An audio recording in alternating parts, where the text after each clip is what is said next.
Hello, I'm Sean Finnegan, and you are listening to Restitutio, a podcast to get you thinking about biblical and historical Christianity, to inspire you to follow Christ, and to convict you to lead a consecrated life.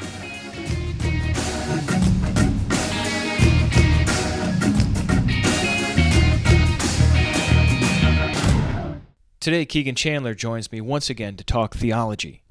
If you haven't yet heard his story, check out Interview 8, A Restorationist Finds the God of Jesus. In this episode, I asked Chandler about his book, The God of Jesus. If you are at all interested in the history of ideas that influenced what Christians in the 2nd, 3rd, and 4th centuries believed about Jesus, this show is for you. Chandler addresses how Plato's Greek philosophy influenced Christian theologians, as well as how the Gnostics not only anticipated much Trinitarian language, but also how they influenced Orthodox theology. After exposing the pagan influences on the development of the Trinity, Chandler goes on to offer a better way of reading the New Testament, that is, through the lens of Second Temple Judaism. Instead of reading later ideas into Scripture, why not read it in light of the Hebrew Bible and contemporary Jewish literature, like the Dead Sea Scrolls? Some of what we say here might be a bit challenging theologically for you, but I think it's good to stretch yourself and understand the story behind where these various ideas came from. I think it can really help you to not only dispel some myths that are always floating around in the air about where the idea of Jesus becoming God came from, but also can help us avoid making similar mistakes in our own time. So here now is interview number 9, Pagan Influences on the Development of the Trinity, with Kegan Chandler. Welcome back, Kegan Chandler, to talk about your book today.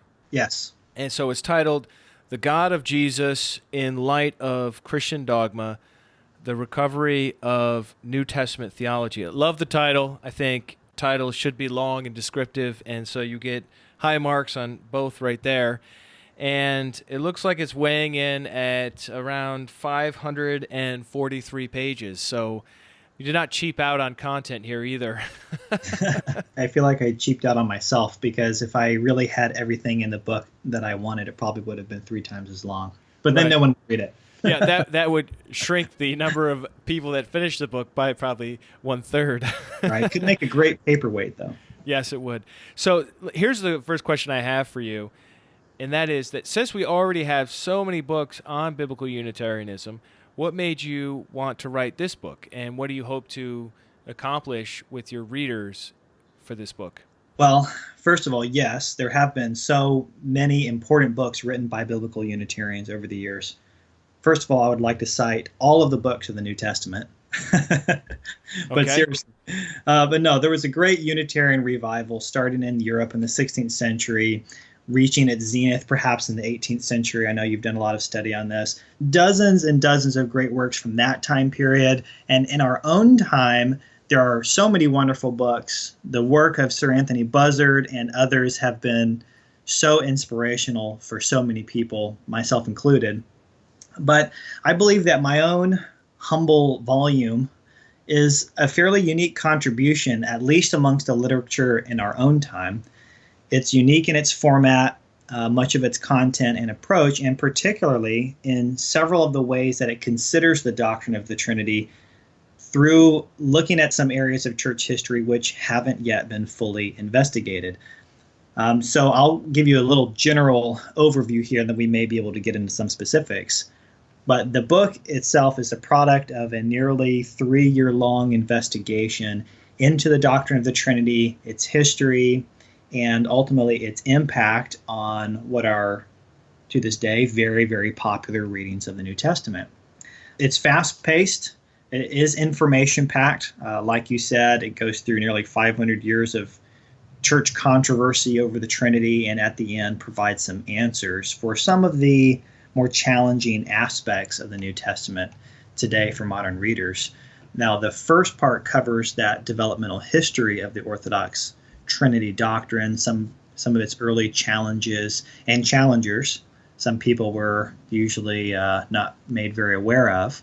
So I'm looking to shed some light in that first part of the book on the philosophical principles of the creedal Christianity, which eventually came out of the 4th century. So I look at the creeds, the external philosophies which contributed to them in so many important ways, and even the very political world which finally laid those creeds down for Christianity.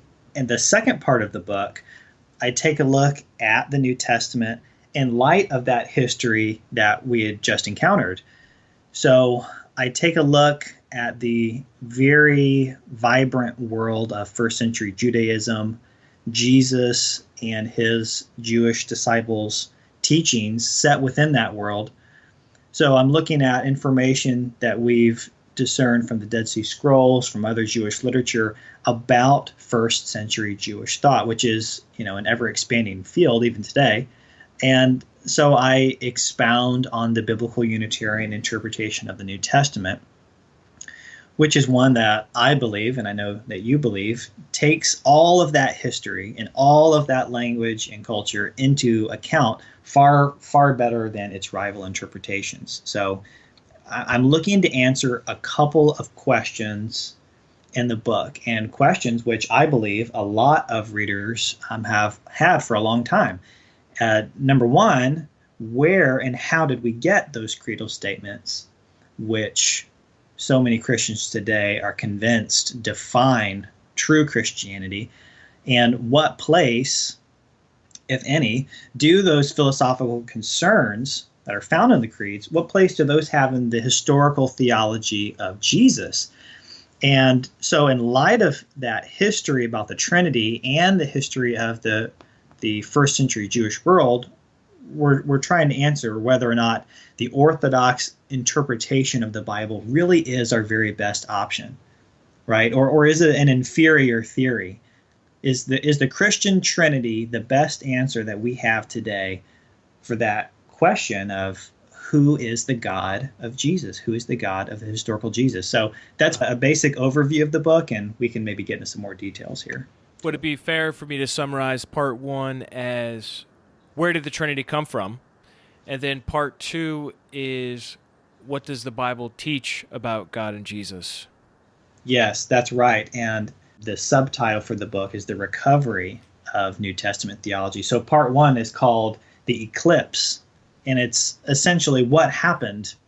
And part 2 is called Recovery. So now that we know what happened, how do we get it back? Okay. Very good. So you really wrote 2 books here. I agonized whether or not it was 2 books. But I think that's part of the uniqueness of my approach, is that I really think you can't have one without the other. This is how I myself came to the biblical Unitarian perspective.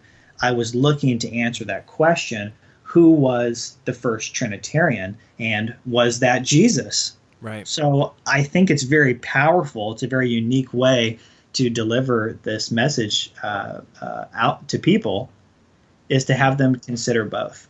Yeah, now that I've heard your story in more detail, this totally does make sense, because your own, which we talked about last time, your own discovery of this subject began really with doing the research on the history of the Trinity and discovering what actually happened to get this doctrine to be promoted and accepted by the church. And then you were working through the biblical passages that were relevant to the subject later on. So for part 1, which is called The Eclipse, the main idea here is that Christianity has gotten off track, and that culminates with the Trinity. And I noticed that you also have a lot about Gnosticism and the Gnostics and some of these other groups that mainline Christians don't end up talking about very much. That's right. And so could you talk a little bit about why you felt it was important to dig up information about the Gnostics and about the Docetists and these other sort of like lesser-known Christian groups that did not win, in the end, the hearts and minds of the majority? Yes, absolutely. My argument for part 1 is that the biblical interpretations of later Christian orthodoxy were not communicated by the Jewish scriptures alone, but that later Christians engrafted external principles onto those scriptures. In other words, they were reading the Bible through an alien philosophical worldview, and in the end, they transformed that original Jewish New Testament faith into something which even the first Jewish Christians, and I would argue even Jesus himself, wouldn't have tolerated, probably wouldn't have even understood it. Right. So my argument in part one is that the orthodox dogma about God, the doctrine of the Trinity, is really the product of an unnecessary problem solving. The philosophers of the late Roman Empire, they're attempting to unravel two non-issues. First, what was Christianity's implication for the various Greek philosophies of their day? If this Jesus thing was going to have very much success amongst the academics in the Roman Empire, then in their view, Christianity needed to be able to mesh with that academic intellectual establishment, or even to outperform them philosophically. The second non-issue that they're trying to solve is what they perceive to be inconsistencies between the Old and New Testaments. In the Gospels, particularly in John, these church fathers believed that there was the incarnation of a second divine being there. And this information, it just needed to make sense in light of monotheism. Now, I'll say that the philosophical solutions that these individuals came up with as they're trying to solve these alleged inconsistencies, they're ingenious. They really are incredible at times. But I very strongly believe and argue in the book that the problems that these solutions were created for didn't actually exist. Right. Any inconsistencies that the Gentile philosophers are detecting in the New Testament are actually misunderstandings. They're caused mostly by their separation from the Jewish worldview.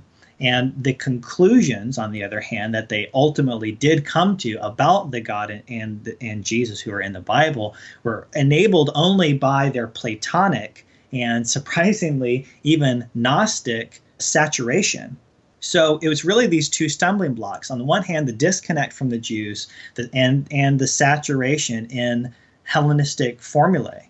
And I think this was enough to skew the minds of the early Christians to the effect that they not only mishandled the original Jewish faith once delivered to the saints, as we say, but in the end they had inadvertently, tragically even, created an entirely new faith. And the problems with this are huge.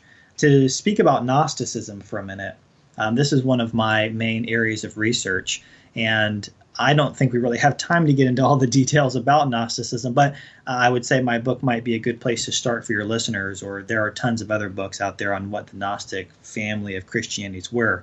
But needless to say, I think the interest in the various Christian Gnostic groups has undoubtedly increased in the last, say, 50 to 70 years, starting with the discovery of the Nag Hammadi codices. And the discovery of those Gnostic books has really helped to reshape what we know about early Christianity. Most Christians today have been led to believe that Christian orthodoxy has just always existed. All legitimate Christians have always believed in the same thing. They've always taught the Trinity, for example. And according to this very whitewashed, very sanitized picture, everyone held to this theological structure until later innovators, the usual villains like Arius, came along to suddenly challenge it. And this is the portrait of church history that can be found in most mainstream books, the books you can find in Christian bookstores. But just like the Dead Sea Scrolls are working to clarify for us what Judaism was like in the first century, at the same time, the Nag Hammadi books, which were actually discovered at the same time, but just nobody knows about them, they are working in the other direction to clarify what early Christianity was like. So you've got two forces, one working from Judaism, one working from Gnostic Christianity, and they're both kind of moving in and zeroing in on that earliest Jesus movement. So what are the Nag Hammadi texts? What is all that looking into this Gnostic history? What does that show us? Well, it provides a very different picture of Christian beginnings than what we've been told. You find a Christianity which is diverse from the beginning. The first 2 centuries of Christianity, therefore, they didn't have some monolithic orthodoxy, which was just unilaterally defining Christian beliefs and all valid interpretations of the New Testament. So for us, that just begins to crack open the possibility that the allegedly foundational doctrines of the so-called ecumenical councils, well, maybe they weren't so foundational after all. And there were some very, very important and not widely discussed things that were happening in the church in those first couple of centuries that more people need to be made aware of. And most importantly was this encounter with Christian Gnosticism. It was a very painful, very dramatic encounter, really, and one which I believe that Christianity has yet to recover from. Gnosis it's like this sickness that Christianity never really got over. Let me just pause you right there. You said a word earlier that I don't know if everyone would know what you mean, the word Platonic. That pertains to the philosopher Plato and his teachings. I think the average person who hears the term Platonic thinks you're talking about relationships that are non-romantic. So Right. maybe just back up a moment and Sure. talk for a moment about Plato the philosopher and why this person living centuries before Christ has anything to do with anything related to the development of Christian theology in the 2nd, 3rd, and 4th centuries. Sure. So after Alexander the Great conquered most of the known world, the Greek civilization was able to export its philosophical and religious thought pretty much everywhere. And one of the most influential thinkers is the philosopher Plato. And what he is responsible for a variety of interesting philosophical concepts that ultimately come to play a major part in the world in which Christianity was developing in. So Plato is envisioning this higher world of the forms, and then there's a lower world. There's an ontological or metaphysical dualism that he is teaching. And that kind of thinking enabled all sorts of other philosophies to come into being. Many of the philosophies that are popular in the late Roman Empire when Christianity is being born are just evolutions of some of those original Platonic ideas. So the work of Plotinus and Christian Gnosticism is really one outcropping of Platonic belief. In Alexandria in particular, and in Rome as well, there was this vast interest in religious syncretism. So they're combining Platonism with Judaism, they're combining it with Persian Zoroastrianism and all kinds of things. And here comes the Jesus movement coming out of Palestine, being exported out from there, and it's just subsumed into all of this, and they begin reading the New Testament in a very, very peculiar way. So they're reading the New Testament not, say, as traditionalist Palestinian Jews, but some of these Gentile converts are reading the New Testament according to a Platonic worldview, and even some methods of interpretations that they learned from the Stoic philosophers. And this is causing them to see just all kinds of things. They're very good at discovering hidden meanings in the New Testament. Here is a reason why this historical interchange between Plato and the Gnostics and Jewish Christianity. Here's one reason why this is important, to answer your earlier question. All of the church fathers, the Greek and Latin fathers, they've told us themselves that they're Platonists, that they love Plato, right? This pagan philosophy. And over the years, Christians have not really had very much of a problem with this. I have a problem with it. But I remember even a few years ago, Sean, I was blown away. I saw a major Christian store, and they were actually selling the works of Plato a pagan philosopher in this big set. It was like a buy 10 volumes, get one free special or something. Uh-huh. And they were trying to sell them to you, and they were marketing it as, hey, buy these books and it will help you understand your Christian faith better. And I thought, that's interesting. They agree that Christianity was, in the early centuries, saturated in this Platonic philosophy, and it doesn't bother them, just like it didn't bother the church fathers, right? This was the Platonism was the established academic standard. So Christianity has got to be able to fit with this somehow, right? Right. But here's something interesting. All of the major church fathers whom Trinitarians today hold in high regard, they may accept Platonism, but they very strongly condemn Gnosticism. They see that as a serious perversion. They strongly condemn Gnostic Christology in particular. And they should. We even have evidence that the Apostle John himself, in his epistles and probably in his gospel as well, strongly opposed Gnostic Christologies. Gnostic visions of Jesus as a divine and spiritual being coming down out of the heavens to enlighten mankind, which is what they were teaching. However, here's the problem. The Christians who we find using the specific metaphysical principles of Trinitarianism in those first few centuries of the church were, in fact, the Gnostics. Despite the very long battles that the proto-Orthodox are having against the Gnostics, scholars today, they'll show us that Gnosticism had a very, very deep, very far-reaching effect on the doctrines of the church, specifically the Trinity as it developed. So I suggest that a great deal of later Orthodox doctrine about God and Jesus actually represents sort of the consequences of proto-Orthodoxy's very early encounter with Gnosticism.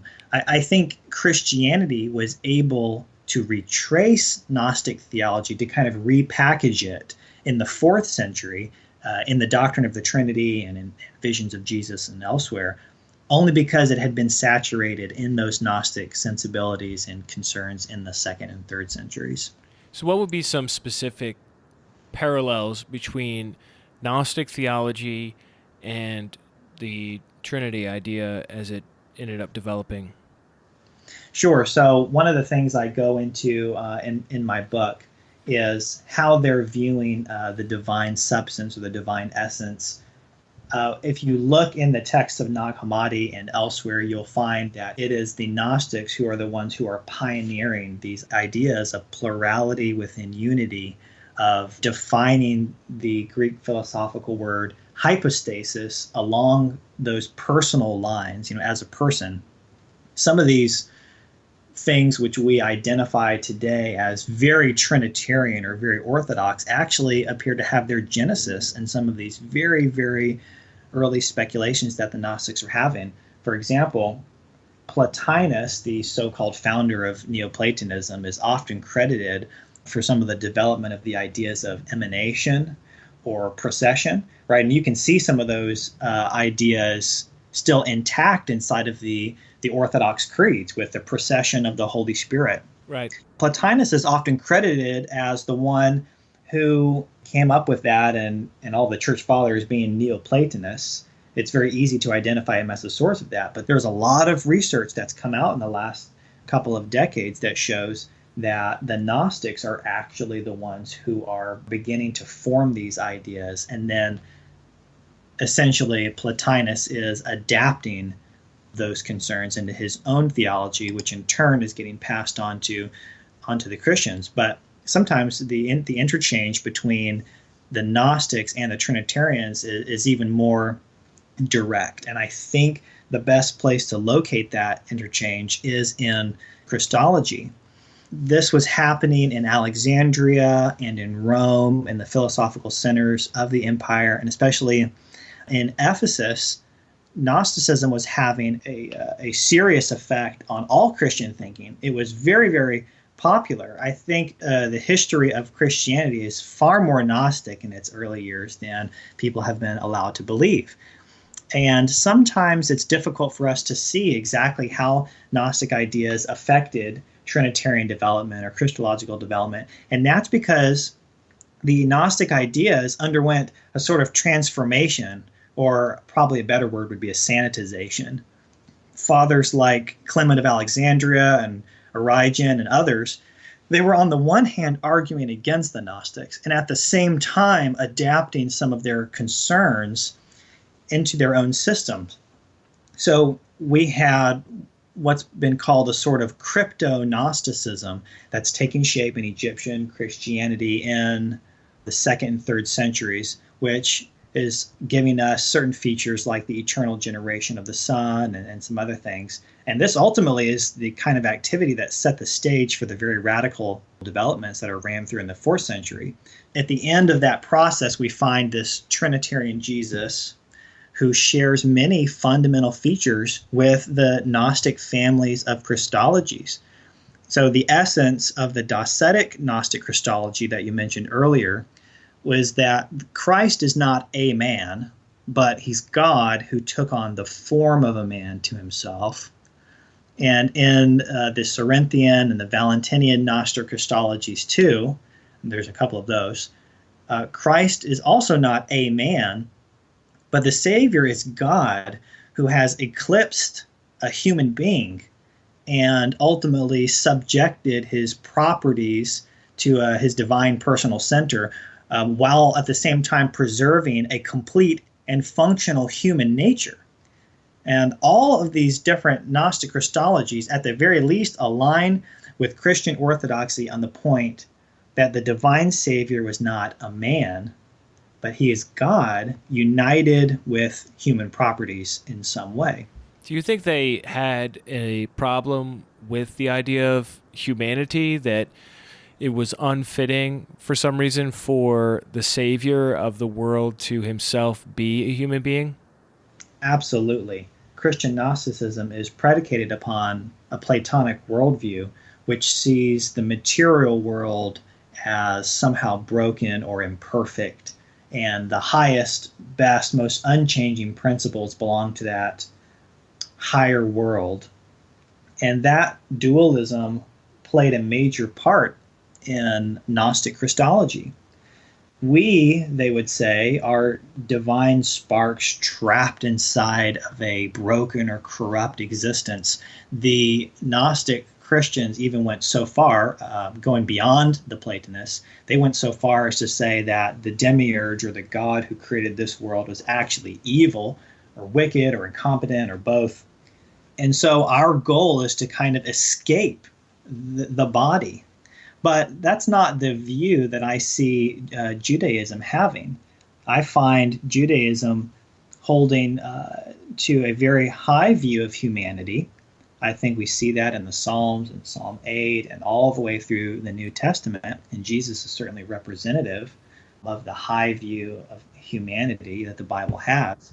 And that just contrasted with what the Gnostics were saying. The Gnostics said, we have to get out of this. There's no way that we can do any of this. This world is so broken, and so are we. And you see this attitude come out in church fathers like Augustine of Hippo.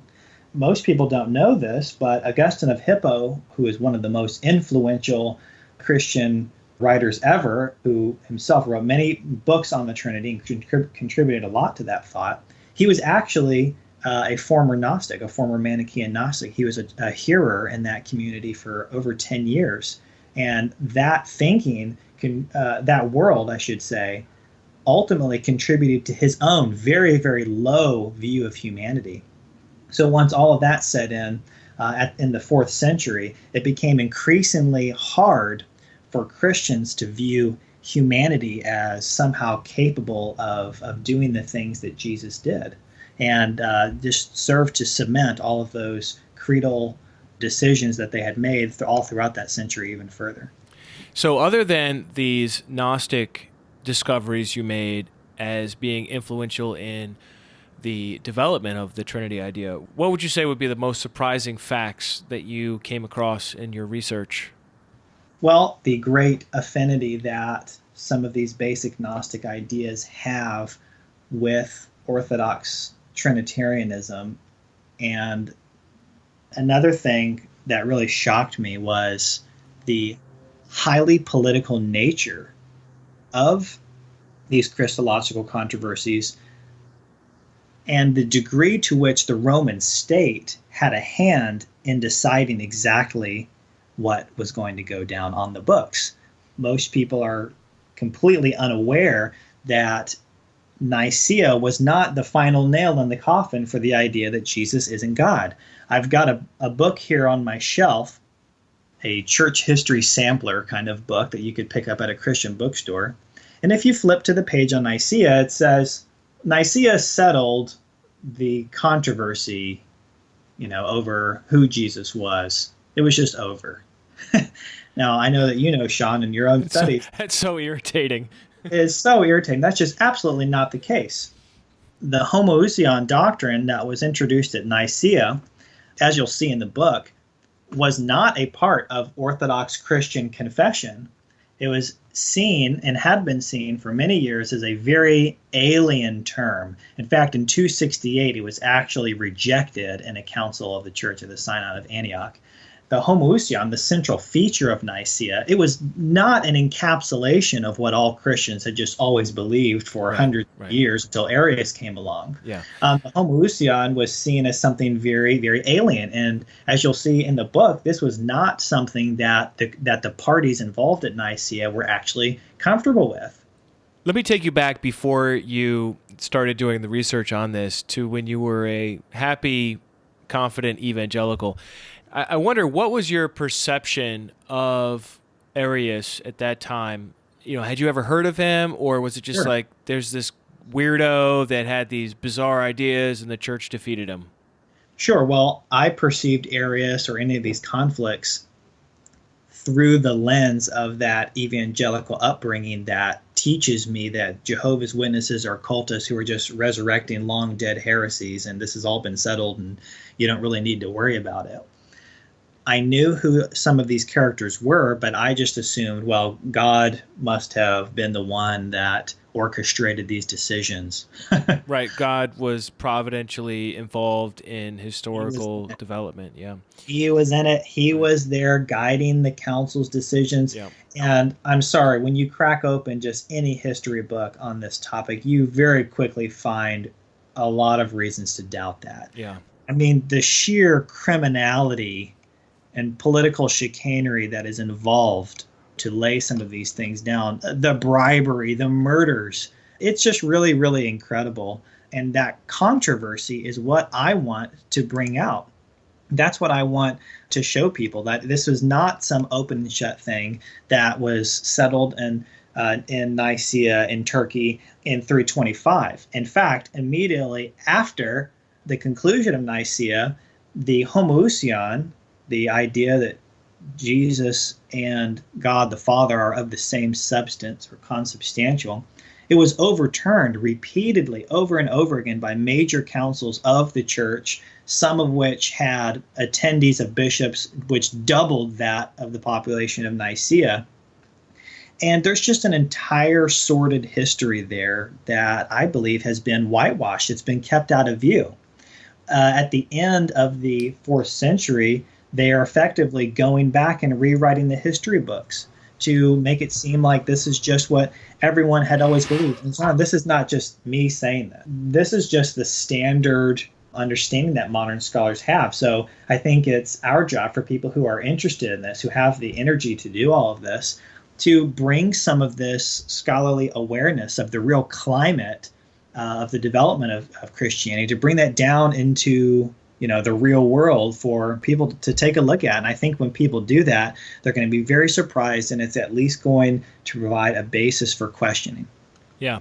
I think what you have is really two options. One is to believe the myth of Trinitarian primacy, the idea that Jesus taught the Trinity as some sort of oral tradition, I suppose, apart from what we have in the scriptures, and that all the apostles believed in it and they taught it as well, although, of course, once again, we don't see them doing that in the scriptures, and that this idea was well understood and accepted by the church for the first 300 years until this wacko Arius came in, this upstart who challenged the long-held belief that Jesus is God, as the Father is God, and as the Holy Spirit is God, and that after the church defeated him, like a disease, the body of Christ was able to stamp him out and his ideas, and anyone who brings up the subject after that, hey, we've already been there, dealt with that. We have the antibodies, and we can easily defeat you again by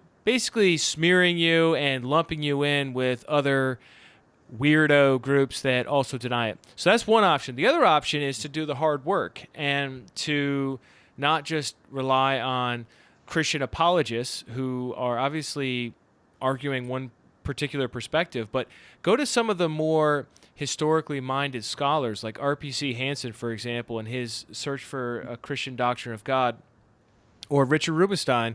And I'm sure these are names that are not unfamiliar to you as well, Kegan. And Right. what you do is you look at these people that are not arguing for the Trinity, they're just doing history, and you read what actually happened back there, or get into the primary sources yourselves. I mean, there are a number of websites now online that address the 4th century or address Tertullian's writings. Certainly Origen's stuff is available, and we have ccel.org where you can access out-of-copyright versions of many of the early Christian writings.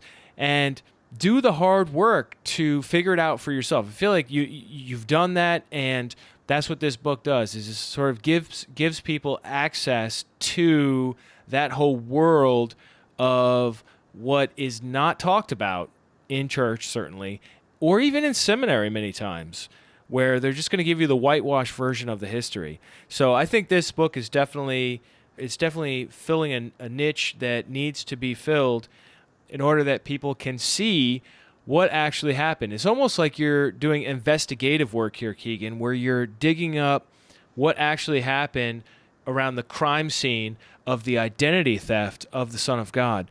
And honestly, this could almost be like volume 1. Sure. Because there's just so much, like you said, there's so much material out there. But sadly, many of us are not able to read all the material that we would like Right. to. Let's jump into part 2 here and talk about your approach. Now, for part 1, you sort of started with the whole issue of Plato's philosophy and the Gnostic amalgamation of Plato with the biblical Genesis and the various other mythic ideas that they had in the stew, so to speak. Now, for part 2, you're going to start with a Jewish worldview, a Jewish perspective on who is God, what is the Messiah supposed to do, and all this sort of thing.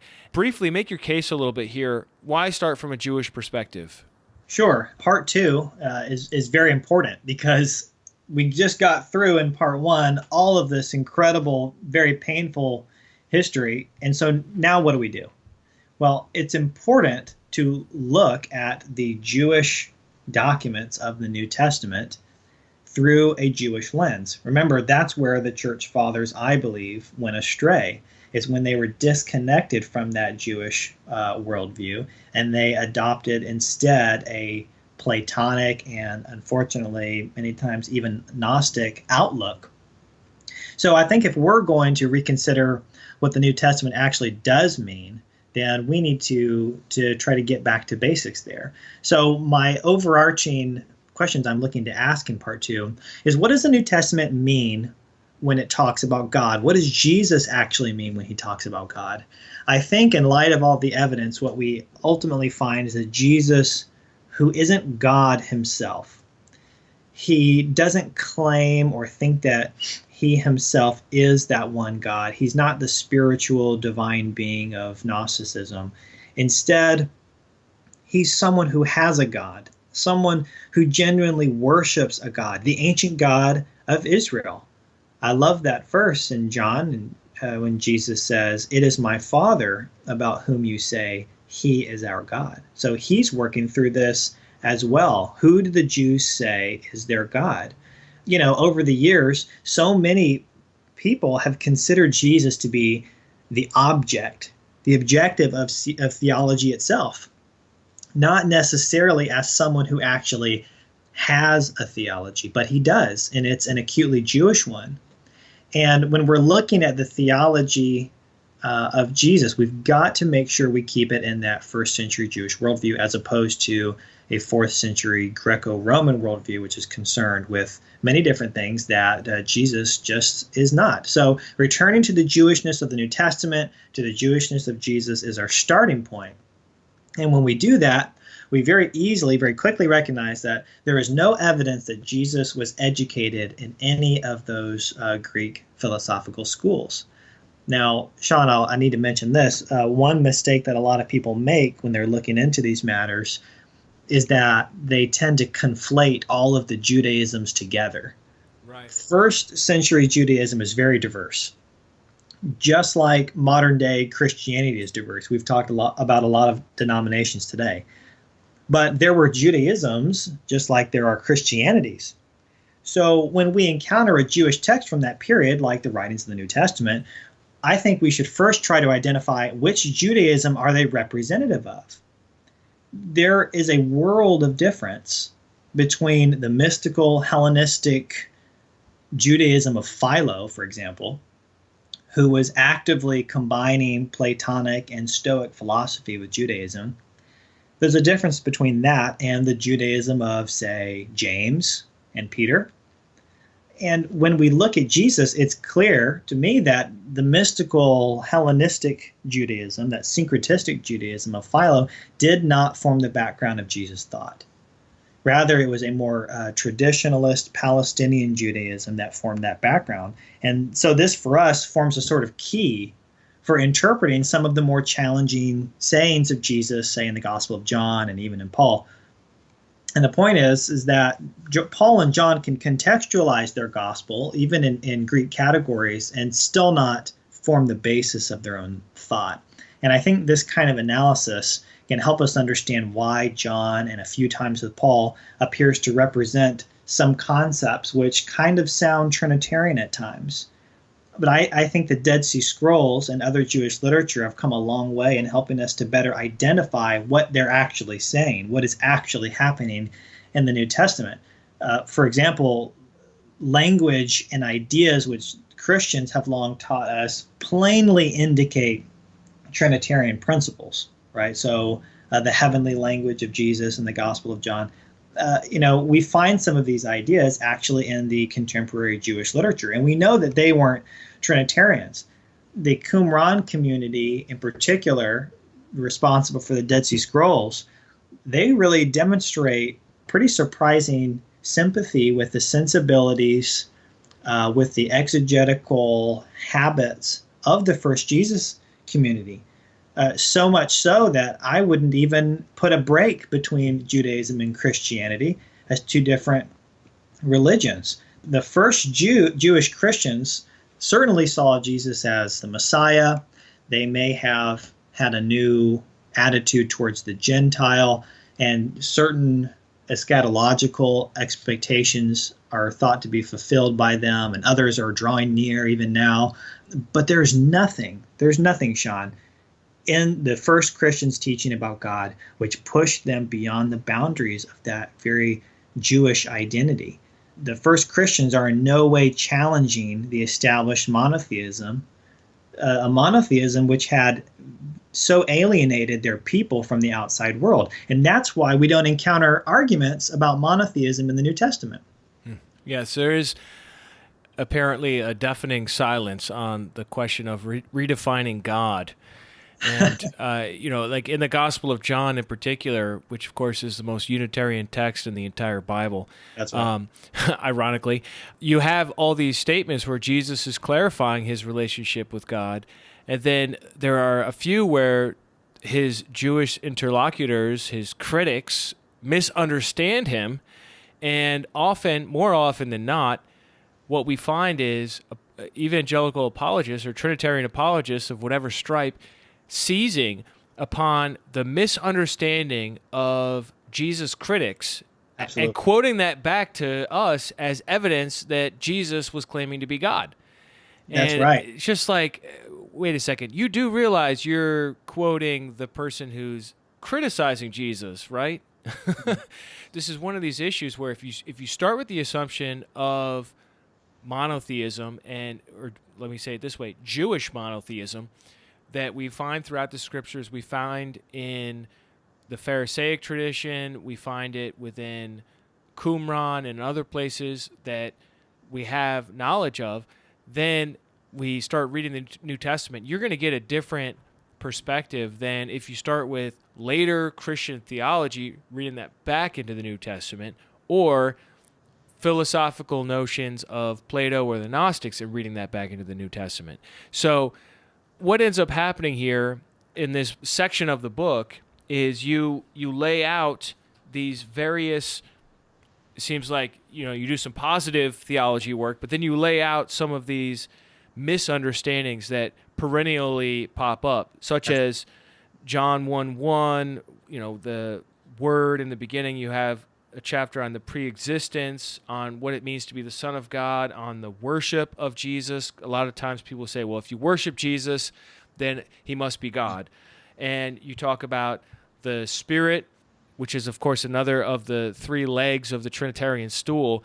Now, we're not going to have time to get into all these subjects. I'm sure you would be delighted to give each at least an hour or 10. Or 10. But in light of that, people can get the book if they want to access that research that you've done and you've laid out so beautifully for us. I want to ask you a question in discussing this subject with other Trinitarians, especially high-level Trinitarian apologists, say, for example, like Michael Brown, like James White. They're going to say, if you're going to come at them with this line of argumentation, they're going to say, well, you're presupposing Unitarianism. You have a presupposition of Unitarianism that you're using to read the Bible. How would you respond to that sort of a charge? Well, it's not a presupposition, Sean. It's how the Bible is presenting God. The thousands and thousands of singular personal pronouns are obviously presenting a singular person. Right. There's no presupposition. I think the ball is actually in their court to prove it the other way. We, as biblical Unitarians, are looking for very clear statements. God is one. The Father is the only true God. For us, there is one God, the Father. This describes our doctrine perfectly. I need no qualification. I need no amplification on that. But the Trinity doesn't have that. They are constantly having to qualify. They can't even say that God is one or the Father is the only one who is true God without some kind of qualification. And so what I see is that we are really adhering to what you and I spoke about in the last interview, which is that principle of sola scriptura. We are really trying to do whatever we can to use only the biblical data that is available to us. The doctrine of the Trinity is really built squarely upon inference. They will tell you it's not explicit, it's an implicit doctrine in the Bible, and they say you can find support for it on every page. Well, I can find support for just about anything. But I think it's a much better approach to start with the Bible, to start with the Jewish worldview, and build only on what you have. And when you look at that, you'll see that in the Bible that there is no distinction within the Godhead ever presented anywhere in Scripture. Right. It's like you're going to study George Washington, the first president of the United States, and in preparation for studying that, what you do is read all of the speeches of Barack Obama. Well, that wouldn't make any sense. If you want to study George Washington, what you do is you read the writings of those who lived around the same time, or you find out what books he himself was reading and try to get into his thought world and then interpret his speeches and his actions in light of his own context. And so, like with Jesus, we want to understand what he said, what he meant, how we should understand his actions. The way to do that, what I hear you saying here, is that we have to get in the head of first century Judaism, and from the dominant first century Judaistic text is what we call the Old Testament, or they just called the Bible. And in there we have all these thousands of references to God with pronouns, and they're singular. And of course, in Hebrew, you have singular verbs as well. So when God acts, he uses a singular verb instead of a plural verb. And on the basis of all that, you're saying we're not making some sort of presupposition here. What we're doing is just reading Jesus in context, which is like basically another way of saying we're trying to be responsible historians. That's right. Well, I appreciate that. I think that's definitely a good approach that you use in this book, and it really does fit in with so much New Testament scholarship and historical Jesus scholarship today, taking Second Temple Judaism or first century Judaism as your starting point. I've got to wind down our conversation now because we're just running out of time here, but one last question I would have for you is, what are some of the dangers you see? I mean, I think a lot of people who are listening that make it this far into our conversation, they're thinking to themselves, some of them perhaps, well, okay, so you discovered this, you've documented it. What does this really matter? What are some of these dangers in believing that Jesus is God anyhow? Sure. Well, I think we probably have to take an entire other podcast just to talk about all that. But I will point out one aspect that is very detrimental to the Christian life. When we believe that Jesus is God, I think we're in danger of making one of the most powerful and central points of our faith into a serious mess, and that's the cross. We're messing with a very important death of Jesus when we say that he's God. And this is a good question that you can ask people in your conversations. Who died? Who died on the cross? Was it the Son of God? The New Testament says that it was the Son who died, so that's the person of the Son. But if Trinitarianism is right, and the one person of the Son is the divine person, the second person of the Trinity, right, who is immortal, then what even happened? Did no person really die on the cross? Did an abstract human nature die on the cross? Can such a thing like that even die or pay for sins? I mean, these are very serious questions, Sean, which most people have just blown off their whole life. And this is only one problem that we run into whenever we start saying that Jesus is God. Now, of course, you and I as biblical Unitarians, we have absolutely no rational problem with the death of the Son on the cross, right? Or how that was possible. You know, to this is a very straightforward, terrible, and awe-inspiring thing, but we have no rational problem with it. When we look at this, we see Jesus Christ, a human being, truly suffered and died the death of a criminal. He's in the ground, and then God, who is someone else, raises this dead man from the dead. This one event really has characterized the Christian faith. I mean, it's one of the Christianity's biggest distinctives from the other Abrahamic religions, right? Because in Islam, Jesus didn't die. In modern Judaism, they believe the Messiah won't die or suffer. But for Christians, this is the turnkey of the faith, the gospel about the kingdom, you know, which you've done great work on, our own destiny in resurrection ourselves. None of that happens if Jesus didn't really suffer and die. I mean, I read in 1 Thessalonians where Paul says that if we believe that Jesus died and rose again, then God will raise us from the dead. So our hope of resurrection in the life of the age to come, we can't even have that if Jesus didn't die. And elsewhere, I believe that's in 1 Corinthians, Paul says, if Christ was not risen, then your faith is in vain. So if Christ didn't really die, and therefore wasn't really raised from the dead, then your faith is nothing. That's a pretty big deal. It's very, very important. And you made a point earlier that God is immortal. 1 Timothy, is that, I think that's 6:16. Yep. It says that God is immortal. Now, what does it mean to be immortal? Well, Trinitarians and others, they really live and die on their definition of death. They think that if they can redefine what death is, then they can get out of this problem. So they're going to define death as the separation of the soul from the body, right? That's all that is. Right. And they'll say that that's what happened on the cross. But in line with our earlier conversation, they obviously have a very Platonic, pagan view of death, which is not really a death. It's just the crumbling away of a human nature that's attached to an immortal soul. But the bottom line is, to your point earlier, it doesn't really matter how they define death or try to redefine death, because you can't redefine the word immortal. Right. Immortal just means that whatever death is, you can't do it. So the Trinitarians have a big problem when they say Jesus is God, God can't die, and Jesus died. And, so many people will just throw up their hands and call it a mystery. That's what I did for most of my life.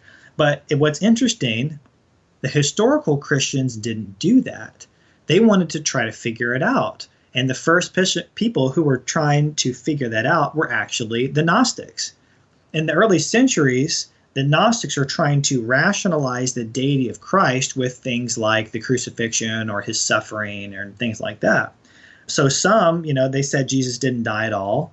Some said the human Jesus and the divine Christ were actually two different people. Some said it was all a trick, and some other guy died in Jesus' place. And that's actually where I believe that Islam gets that. That's actually adapted, I think, from a Gnostic text called the Second Treatise of the Great Seth. But anyway, all this speculation is coming from trying to figure out how to get around the implications of saying that Jesus is God and God died. And the solutions that they came up with in church history through the councils weren't really very good solutions. I'm talking about the disputes between Nestorius and Cyril, and all of that is really a rehashing, a repackaging of different Gnostic Christologies that deity of Christ theology just continues to suck you back into. So what's really interesting is that so many Christians today, when they're asked about this very basic, very fundamental point of the faith that Jesus died, and you ask them what happened on the cross, they'll say something like, well, it was only the human nature that died on the cross. Right? The person, the God person, didn't actually suffer on the cross. Well, there's a few problems with that. First of all, the New Testament doesn't teach that. It doesn't teach it was a nature that died. The New Testament says that it was the Son that died. That's Romans 5:10, 8:32, well, even John 3:16, right? It's the Son. That's who's given. It's the person of the Son that dies. So that's one problem. Another problem is actually that answer is not really even in line with historical orthodoxy. Oftentimes, you'll find what modern Trinitarians are trying to teach you is actually the so-called heresy of Nestorianism that was defeated in the councils, which in turn is actually an old Gnostic Christology repackaged. Nestorius wasn't really teaching two persons, but Cyril said he did, and that's all that matters, right? Well, yeah, I have my own take on Nestorius. I think he was just a victim of an incredible injustice. That's right. Yeah, Cyril was essentially a gangster. But yeah. So, the reaction that Christianity is having against this so-called Nestorianism is really a reaction, I believe, to a latent Gnosticism that the deity of Christ believers just couldn't ever get away from. So, when an evangelical, is calling you a heretic for what you're saying, Sean, and then they say something like, well, only the human nature died, you can shake their hand and welcome them to the heretic club, I guess. The truth is that Cyril and that Orthodox party were actually working against the idea that just the Son's nature suffered. But Cyril's Orthodox solution, I'll put solution in some big air quotes there, wasn't really a solution. They ultimately said that the Son suffered impassibly. In other words, he suffered without suffering. So God died without dying. Even today, amongst Trinitarian scholars, there is this hesitation over what really happened on the cross. There's all this qualification going with what should be a very simple point. I remember, for example, reading Wayne Grudem, and he said this. He said, Jesus somehow tasted something of what it was like to go through death. Wow, so it was a taste. It Sounds pretty vague to me. Yeah, it was just, something of what it was like. Well, what that tells me is that it didn't really happen. And that's a big problem for me. It's a very dangerous thing, Sean, when we decide to turn the death of Jesus into sort of a question mark. I mean, after all, the New Testament says that this is the cornerstone for Christian belief, right? We were just talking about that. Paul says, your faith is in vain if you don't get this right, if you don't consciously believe that. And as a quick side note, I actually think that the various Gnostic groups had actually proven to be the more reasonable party than the Trinitarians on this point. So some of those Gnostic Christologies were saying that, well, there was the human Jesus in the Savior, and then there was another person who was the divine person. So they knew that if they're going to say that the Savior is God, then they had to confine that destruction of the cross to another person. And they had to, kind of turn it into some kind of illusion. But on the other hand, evangelicals, I think they often try to have their cake and eat it too, to say, that the immortal God could die, that he did die. And, exactly what that means, well, that's just kind of up in the air. It's a question mark. So the important thing to take away from all of this is that Chalcedon didn't really settle the matter, right? Chalcedon releases a statement which says there's two natures in Jesus, but they don't tell you what that means. It just means, they say they're without confusion, change, or division. Okay, so the natures aren't confused together, but they're also not separated either. The Orthodox philosophers will say, well, the death of the Son, the death of God, is a mystery. So here we come, full circle, right? They didn't want to say that it's a mystery up front. They wanted to get in there and figure it out, but in the end, they really couldn't. And I think the Trinitarian establishment wants us to think that they have this great, complex system that everybody agrees with, this big system that really works somehow on the inside. And, Sean, if you were a scholar, then you'd really get it. But you're just a poor person, and, this doesn't make sense to you because you're just not educated. Right. What I find is we've had thousands of years of cogitation over this, of very educated people, Catholics, willing to give their life for this. And at the very end, they still can't agree on exactly what it all means or how it works and how it makes sense. So, there may be some reasoning which seems sound on a very superficial level, but really in the end, it's actually full of problems when you dig into it. And I think the cross of Jesus is just one of the things that stands in the way. And it's a huge stumbling block for people. This is one of the big dangers of going down this road. But that's just not a problem for us as biblical Unitarians. And I take a lot of pride and comfort in that. All right. Well, thank you so much for giving us a tour de force of the God of Jesus in light of Christian dogma, the recovery of New Testament theology. I appreciate you taking the time, Kegan, and I wish you the best. How can people get in touch with you if they want to get the book or if they want to find out more about you? Sure. So the book is available on Amazon.com. It was published by Restoration Fellowship and Sir Anthony Buzzard. So you can get the book on Amazon. Just search my name or The God of Jesus on there and you'll see it. I've also got my website, thegodofjesus.com. And I have the blog that we mentioned earlier, the Buried Deep blog. So that would be burieddeepblog.wordpress.com. So, send me some messages. You can find my contact information on there, and I'm looking forward to speaking with some of your listeners if they have any questions or want to talk more. All right, great. Well, thanks so much for being with me today. Sean, thank you so much. I'm a big fan of all your work. Please keep doing what you're doing. I really appreciate it. I hope you enjoyed this conversation. I wonder, do you already own Kegan Chandler's book? If so, I think he would really appreciate it if you took a couple of minutes to sign into Amazon and write him a review.